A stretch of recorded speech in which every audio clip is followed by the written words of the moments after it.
welcome back to my channel. Myself Aishwarya Utale, heartily welcoming you all to my channel. So in today's video, we are going to learn about the criterias. Criterias माने criterias मतलब criterias देखकर मैं कैसे मेरे scheduling algorithm manifest कर सकती हूँ कि ये प्रोसेसेस पर ये शेड्यूलिंग एल्गोरिथम अगर मैंने यूज किया तो मुझे रिजल्ट बहुत जल्दी से मिलेगा, मेरा रिस्पॉन्स टाइम बहुत ज्यादा होगा, मेरा वेटिंग टाइम बहुत कम होगा। ये सब देखने के लिए we will decide a factor that is criteria. Criteria के ऊपर अभी हम लोग आगे पढ़ेंगे ही, but I am giving you a short review about this video. So please don't pause this video because जो भी शेड्यूलिंग एल्गोरिथम्स मैं यूज करूंगी और जो भी कैलकुलेशन होगा आपका वेटिंग टाइम, रिस्पॉन्स टाइम, ये सब ये क्राइटेरिया पर डिपेंड है।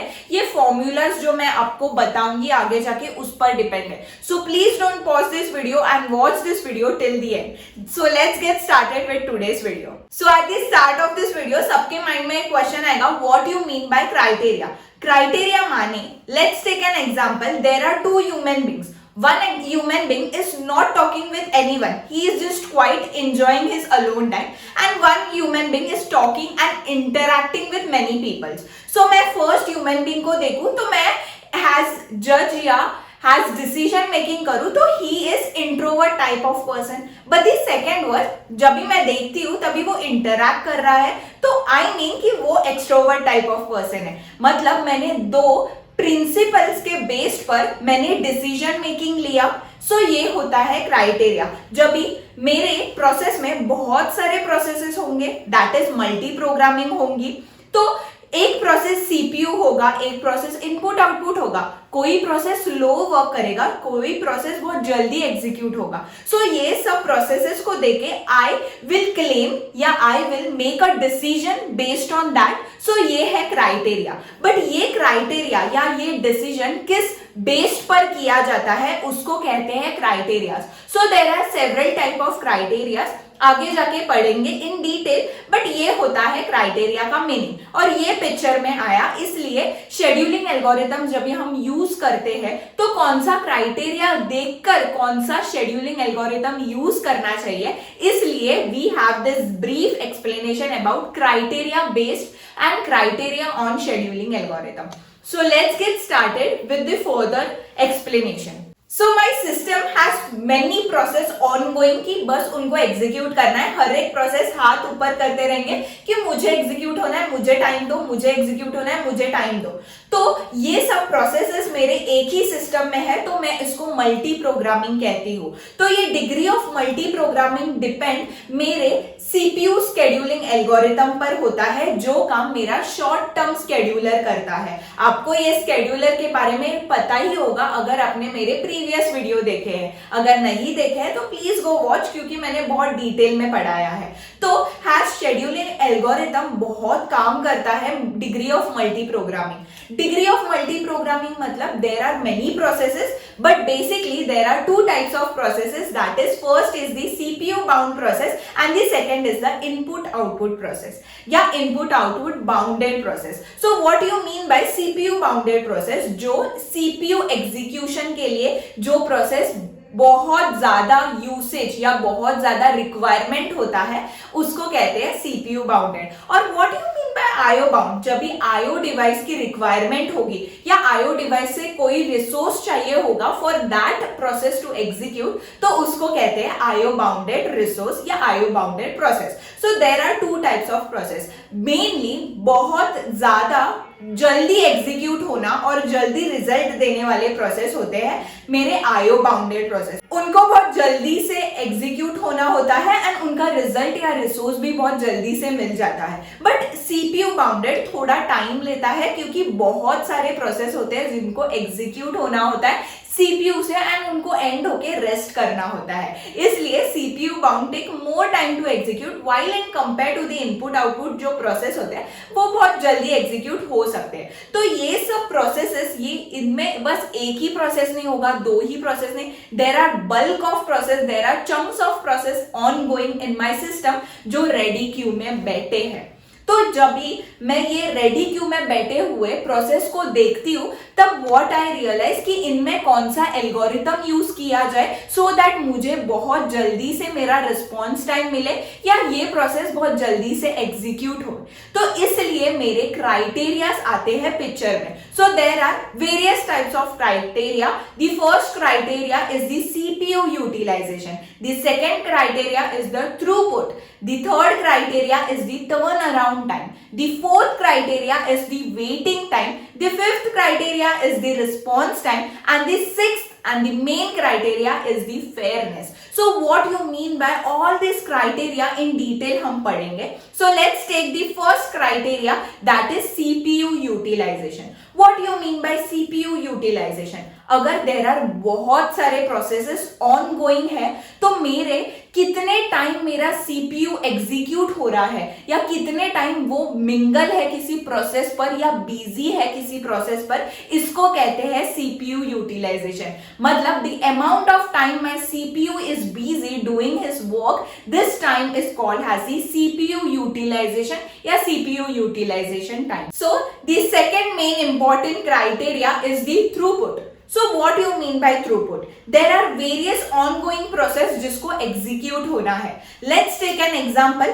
मेरे सिस्टम में अभी 5 प्रोसेस वर्क कर रहे हैं या अभी 5 प्रोसेस एग्जीक्यूट होके गए हैं पर यूनिट टाइम में। अगर मैं कैलकुलेट करूं तो अभी पर यूनिट टाइम या एक पर्टिकुलर टाइम में मेरे 5 प्रोसेसेस एग्जीक्यूट होके गए हैं। So what you mean by throughput? The number of execution या the number of process which are executed per unit time is called the throughput. मतलब अभी has यहाँ at a particular time the 5 process are running and going and executed, बराबर।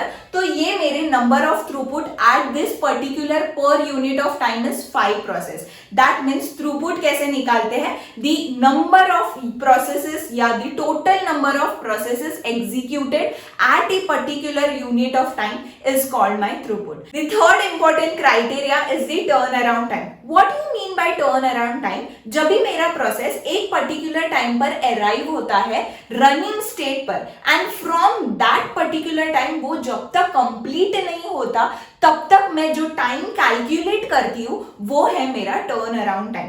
सो basically let's take an real example. अगर मैं बोलूँ कि मुझे shopping करना है तो मैं एक शॉप में जाऊंगी। लेट्स टेक एन एग्जांपल, मैं वो शॉप में अराइव हुई हूँ 1 PM को। ओके मैं अगर वो अराइव हो रही हूँ 1 PM को एंड देन मैंने शॉपिंग किया, मैंने बहुत सारे क्लोथ्स देखे, I buy some clothes and I came and completed my shopping and came back at the door and left. तो वो कंप्लीशन टाइम एंड जब भी मैं अराइव हुई है वो टाइम जब भी मैं कैलकुलेट करती हूँ तो वो होता है मेरा turn around time. That is what you mean by turn around time? That is first is the completion time minus arrival time is my turn around time। तो मैं कब अराइव हुई थी 1 PM को, बट मेरा कंप्लीट कब हुआ 2 PM को। तो 2 - 1 that is 1। That is I require 1 पूरा आर की पूरा आर मैंने इन्वेस्ट की है in my shopping process. So understood what you mean by turn around time. So let's move to the fourth criteria that is waiting time. What you mean by waiting time? जितना time मेरा process ready queue में बैठा है और वो wait कर रहा है कि कब मुझे रेडी क्यू से रनिंग की स्टेट में बिठाए, जो वो टाइम है जब भी वो वेट कर रहा है उसको कहते हैं वेटिंग टाइम। मतलब जितने टाइम मेरा प्रोसेस एक रेडी क्यू पर बैठा है वो टाइम मेरा होता है waiting time of a particular process. Now let's take an example of this shopping. अगर ऐसे भी हो कि मैं जब भी एंटर किया तभी एक वर्कर आके मुझे झट से नहीं पूछा एट 1 PM, मे भी थोड़ा टाइम लिया होगा, 1:15 हुआ रहेगा या 1:20 को एक वर्कर आके मुझे पूछता है मैम आपको क्या चाहिए, आपको मैं क्या हेल्प करूं। तो मेरा जो वो वेटिंग टाइम था of 20 minutes is my waiting time. मतलब मैं शॉप में एंटर हुई है एट 1 PM, बट एक बंदा आता है या एक वर्कर आता है at 1:20 PM and ask me कि मैम आपको क्या चाहिए, आपको क्या देखना पसंद करते हो आप। तो वो जब से 1:20 से मेरा एग्जीक्यूशन स्टार्ट हुआ है बराबर, बट वो एग्जीक्यूशन तो नहीं पकड़ूंगी, बट जितने टाइम मैं एक वेट की हूं for a worker to show me some clothes, वो मेरा वेटिंग टाइम होता है। दैट मीन्स फ्रॉम 1:30 -1 करूं, दैट इज सॉरी 1:20 -1 करूं, that 20 minute is my waiting time. So how to calculate my waiting time is, अगर मैं वेट कर रही हूं तो मेरा वेटिंग टाइम कैलकुलेट होता है मेरे turn around time minus execution burst time. Burst time मतलब क्या, ये भी पढ़ेंगे, बट ये फॉर्मूला याद रखना, ओके। ये हम लोग आगे जाके फिर से एक्सप्लेन करेंगे एक बार। Now let's move to the response time. Response time मतलब क्या, जब भी मेरा प्रोसेस जब भी वो फर्स्ट टाइम एग्जीक्यूट होता है, या जो टाइम से वो फर्स्ट जब भी उसका स्लाइस एग्जीक्यूट होना स्टार्ट होता है, टिल वो get complete, that particular time is my execution time. मतलब वो सीपीयू में कभी उतरता है या सीपीयू में वो कभी स्टार्ट करता है एट द फर्स्ट पॉइंट, वहां से लेके वो जब तक वो कंप्लीट नहीं होता, वो मेरा होता है रिस्पॉन्स टाइम। मतलब जितना टाइम उसने वर्क किया है वो होता है मेरा response time. Now the sixth and the last criteria is the fairness. Fairness मतलब ऐसे नहीं है कि जो प्रोसेस बहुत कम वर्क कर रहे हैं या जिसको बहुत डिले लग रहा है एग्जीक्यूशन के लिए, उसको टाइम दिया नहीं जाएगा।